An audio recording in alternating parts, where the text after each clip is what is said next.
शाम का मुसाफिर।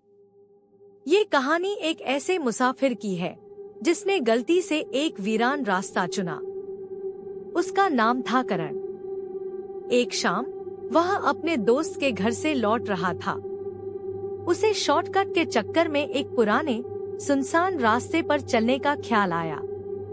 लोग कहते थे कि उस रास्ते पर शाम ढलते ही अजीब-अजीब आवाजें आने लगती हैं, पर करण ने कभी इस बात पर यकीन नहीं किया। जैसे ही वह उस सुनसान रास्ते पर पहुंचा, आसमान पर काले बादल छा गए। अचानक ठंडी हवा चलने लगी और उसे लगा कि कोई उसे देख रहा है। उसने इधर-उधर देखा, पर चारों ओर अंधेरा था। तभी पीछे से किसी के कदमों की आहट आई। करण ने पलटकर देखा, मगर वहां कोई नहीं था। उसकी सांसें अब तेज हो गई थी, पर उसने अपने कदम तेज किए। कुछ देर बाद उसे अपने सामने एक अधेड़ उम्र का आदमी दिखा। उसके कपड़े फटे हुए थे और वह बेमन मुस्कुरा रहा था। वह करण के पास आकर धीमी आवाज में बोला, रास्ता भूल गए क्या भाई? करण ने सिर हिलाकर कहा, हाँ, थोड़ा जल्दी में हूँ। क्या यहाँ से जल्दी निकलने का कोई रास्ता है? उस आदमी ने धीरे से हंसते हुए कहा, जल्दी? यहाँ से जल्दी कोई नहीं जाता।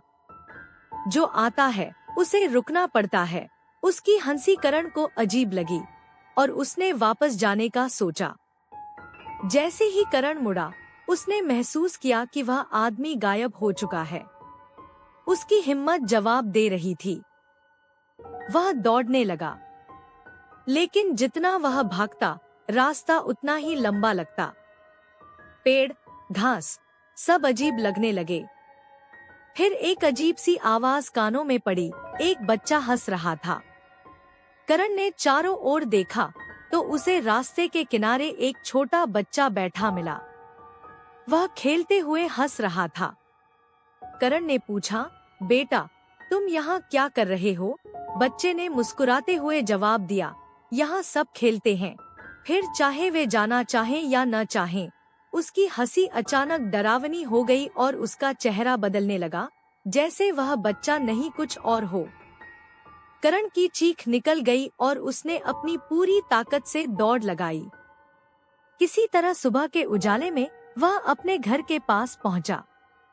उसने कभी उस रास्ते पर जाने की हिम्मत नहीं की, लेकिन उस रात से उसके कानों में कभी-कभी वही डरावनी हंसी गूंजने लगती है और उसे लगता है कि शायद वह मुसाफिर अब भी उसका इंतजार कर रहा है।